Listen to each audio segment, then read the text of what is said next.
Hi everyone, this is Mindy Eggen and welcome back to my channel. Today's video is going to be creating two cards using the Hero Arts My Monthly Hero Kit for May 2022. I'll be showing you how I created this fun kitchen scene and also coloring your die cuts, whether it's with ink blending or Copic markers. A quick look at this month's kit is including a cover plate die. There's also 6 additional dies. We have a clear stamp set, a background stamp, a watermark and embossing ink cube, some blue baker's twine, and cast iron embossing powder. You're also going to be receiving 12 sheets of cardstock to create your cards. Another thing I wanted to quickly show you are the Hero Arts tools that are now available. I will be using many of these, whether on screen or off screen.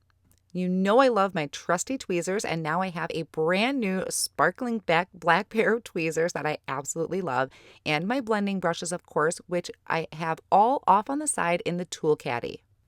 To start my card, I'm going to work on the background, and I really thought this stained glass window stencil would be amazing for kind of a backsplash behind my kitchen scene. So I'm just using one of the pieces. There's 2 designs here, and I'm going to hold it down on my Deluxe white cardstock, and I'm just kind of masking off the top and bottom portion so I'm not getting ink on those areas. Then I'm going to take a medium blending brush and I'm going to ink blend in the center of these floral designs with a Creamsicle Reactive Ink. The medium and small blending brushes are a great size to really hone in on that small area. I never knew how much I needed these small blending brushes until I got them, and then I realized what a lifesaver they are. Now I'm coming in with Fruit Punch Reactive Ink and I'm blending the top and bottom portion of this stained glass piece, and then I'm bringing in the small blending brush to really get in between those floral design patterns because I don't want to lose my creamsicle ink that's in the center. I'm going to bring back that creamsicle just a little bit to kind of brighten that area up, and in hindsight I would have used a lemon drop if I could go back and create this. I think that would have really brightened it up, but creamsicle looks really good too. Then I'm going to just carefully peel back that Post-it tape from the top and the bottom to reveal my backsplash that I have for my kitchen scene. This also would be a lot of fun in so many different color combinations. Next, I'm going to take the cover plate die from the kit and I'm going to die cut this out of some Deluxe white cardstock, and I'm going to just hold it in place with some low tack tape. I'm actually going to die cut 2 of them because one of them I'm going to cut apart and the other one I'm going to color on. So for this one that I'm going to color on, doesn't matter which one, I have this placed on top of some scratch paper and I'm going over my countertop and kind of those in-between pieces of my drawers with a brown Copic marker. I just grabbed 2 different colors of brown. I think it's like an E23 and maybe an E25 or 27, something like that. And the first layer of color is the lightest color. And I just went over it. Doesn't have to be perfect. I kind of purposely did it sloppy. And then I'm coming in with the darker color and just adding little shadow areas to kind of give this dimension just a little bit. We're going to hide a lot of this, so it doesn't have to be colored perfectly. So after I have all this colored, I'm going to bring in the other die cut piece that I have, and I'm going to cut this apart starting with the stove. Now, I started off with this craft knife, and I have to admit, I am not good with a craft knife. It has been years since I tried to do this, and I'm cutting it just along those lines. There's like little spacers in between, so I'm following those lines and kind of connecting those spacers, and I'm just doing this on top of a magic mat to kind of not scratch up my surface. I'm doing the same thing to the drawers, and I finally got fed up and just brought out my scissors, and I just think this was a lot cleaner. I could kind of get a straighter cut. I don't know, I can't use a craft knife. So at this point, I have all of my drawers cut out and also my stove. Now I took some dark brown cardstock and just cut it into little thin strips. I'm adding some tape runner behind my drawers and I'm adding that thin strip behind it. So it's completing my look of the handle of the drawers. Now, before I get anything really attached yet, I'm going to pop up a lot of this stuff. So I need to get some color onto my stove. For the most part, I'm leaving it white. So I just took a light gray marker and I'm coloring in the knobs of my stove. Now, normally I can color these in no problem, but the nib of this particular marker is, I don't know, kind of frayed. So I had a hard time getting into those fine areas. I bet one of my other markers would have been fine. And then I added a little bit of a shadow area to the side of the knobs. And I also colored in the parts of the stove on the very top. So I'm taking that piece, I added some foam tape behind it, and I'm going to layer this right on top of that colored piece I have. Now this stove also can pop open. There's like a score line at the very bottom, so you could put a scene in there, whether you want to put a turkey or the muffins. There's also a pie that you can add to the inside if you wanted. And then I'm also putting some small foam pieces on the back of my drawers and popping them up as well. I'm bringing in my background piece to see how this looks, and I really like all those shelves, but it was just, I don't know, I thought it was almost too much with my stained glass backsplash. So I just trimmed along those lines and cut that top portion off, and I'm saving some of those pieces. So I'm really happy with how this is looking. I'm going to add foam tape behind that whole piece and add that to the bottom of my card front that I have so far. Now, there were a few pieces that I trimmed off of the other one. One of them is this bowl of apples. And I do also have a toaster there. So I'm coloring both of these in with my Copic markers. You could do watercoloring on here or any other Copic, or I shouldn't say Copic, any other coloring medium that you have that you enjoy using. I just have 3 different colors of blue that I'm adding to this die cut. Once again, coloring on top of scratch paper so I don't get ink all over my surface.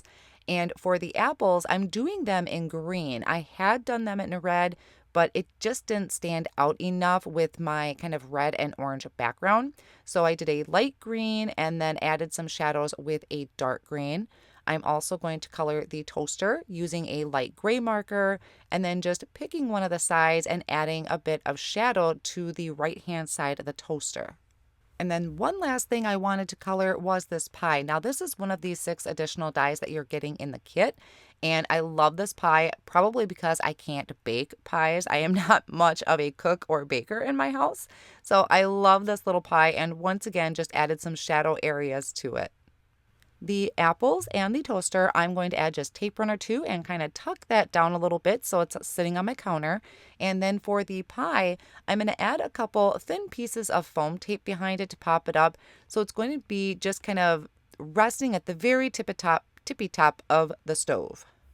To finish this off, I just need to add a sentiment. So I chose one off of that clear stamp set that is in the kit, and I'm going to stamp this onto some white cardstock. I really had debated between the black and white cardstock, but since I tend to use black a lot, I decided white would pop off of my background a little bit more.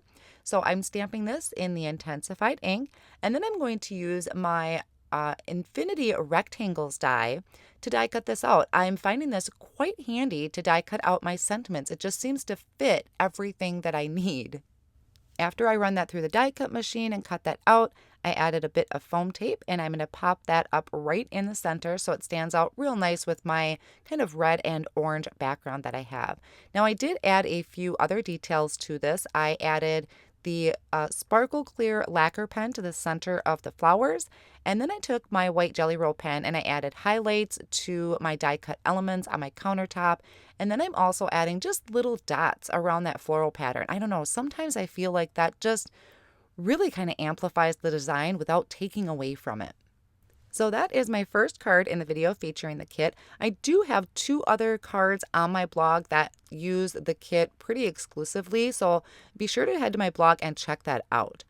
Now I'm going to be creating a card using some of the add-ons from this month's release. So I have a large magnet sheet here that I have stored in the new Hero Arts storage pockets. I love these. They are so durable and sturdy and have a great flap to keep everything tucked away. So I am starting with the kitchen Crocks. I thought this would be a really fun kind of kitchen scene, and I'm going to die cut the Crocks and the lid out of some Deluxe white cardstock. Now, I'll admit I was kind of going into this blind, so I wasn't quite sure what I was going to do just yet. I started by doing a background. That's kind of always my starting point. And this is the kitchen shelf background stamp. Since it's already foam mounted, I removed the foam insert from my Misty tool, lined that up on my Misty, and picked that up with the door of the Misty. But now I'm using antique ivory cardstock. I put a little bit of repositionable tape on the back of it so I could pick that up with the back of my Misty. And now I'm going to stamp this in soft brown ink. I wasn't sure how dark this was going to be, so I did a test print first on some scratch paper, and then I came in and stamped this down on my ivory cardstock. Now, what I love about how I line up my cardstock is that I can pick and choose where I want my cardstock to be on that background stamp, and because I used that repositionable tape, it is stuck to my background and it's not going to move, and I can stamp it again. Now I'm back to working on the kitchen Crocks, starting with ink blending it with dusty blue ink, and I did that for the big and the small one. I just have this sitting on one of those Tim Holtz silicone mats, just to kind of hold them in place while I'm ink blending and they're not moving around. I could have die cut them from colored cardstock, but I honestly just wasn't sure what I was going to do at this point. Now I'm coming in with Indigo Ink, and I'm adding that to just one side of those kitchen Crocks, just to add that kind of shadow area and dimension to these die cuts. Now I'm going to die cut out some of these kitchen tools, which I had these all on my magnet sheet, so it was just so easy to grab them. I didn't really have to think about it. I just lined them all up on that white cardstock, die cut them out, and now I'm going to add color to them. So like I said, once again, you could have die cut them out from colored cardstock and maybe paper pieced colors on here, but I just liked this because I could kind of customize it. I did soft granite for the top of my whisk, and then I just used some of the leftover blue for the handle, kind of masking off some of those areas as I go. This for my wooden spoon, I'm using soft brown, and I really didn't have to worry about the handle because those are going to get hidden anyway, but you never know, just in case. That way, if I do change my mind, it's already colored and ready to go. So I'm just finishing up the last of my utensils here with the rolling pin, and then off screen I die cut out a bottle of wine, and I used the Bottle and Cork Infinity die. I think this is the second from the biggest one out of that set, starting with blending it with green apple for a light green bottle, and then adding that shadow area with pine ink and my blending brush. Now I kind of laid out the design of my card, how I wanted this to look. I had a general idea at this point, but I was kind of stuck on a sentiment. So here are a couple add-on sentiments. This is the Apron Stamp Cut XL and the Treat Tags Stamp Cut XL. I really love these. I wanted to use them, but it just wasn't quite what I had in mind. I wanted more of a landscape type of sentiment versus the vertical. So I picked a sentiment off of the Olive Branch stamp set. I have some black cardstock here that I prepped with an anti-static powder tool, and then I'm going to stamp this sentiment in the Unicorn Pigment Ink. I will sprinkle on my white embossing powder and tap off any of my excess. And then after my heat tool is warmed up for about 30 seconds or so, I'm going to hit it from the back and then come to the front and melt that white embossing powder. So once again, I'm going to use my rectangle infinity dies, found one that fit the sentiment just perfect, and then I'm going to trim this down a little bit, and I'm going to die cut this out with my new compact cutter from Hero Arts. This is really great because it can just sit off on the side of my desk, and it has these extra long plates so you can add a couple things in here. You have lots of wiggle room to play with. So now that I have all of the elements ready for the front of my card, I can start kind of putting that together, getting an idea of where I want them to go, and start adhering things down. I started with my wine bottle, which I'm using a dot runner for, and then I'm arranging my utensils in those kitchen Crocks. There's a slit in there that you can kind of tuck them into. So I arranged them, and then I just taped the back of it so they don't move. Now, the dot runner, I didn't push down too hard yet, so I could still move around that bottle of wine if I needed to adjust that a little bit. Now, I'm placing foam tape behind my utensils and that kitchen Crock that's holding everything, and I'm going to line this up so it's overlapping my bottle of wine.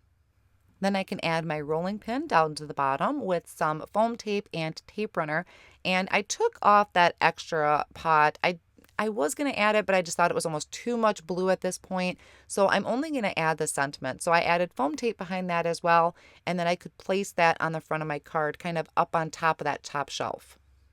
I thought my sentiment was going to overlap my pots, so I didn't add enough foam tape to it. So I just quickly trimmed off a piece and tucked that behind it so it's completely flat across the front. Then I can flip this over and trim off any of the excess that's hanging off on the side. So that is going to finish off my cards for you today. Now keep in mind, a lot of this stuff would make really great tags if you bake goodies, whether it's for holidays or, maybe end of the school year. A lot of these would make really great tags to give out with your baked goodies.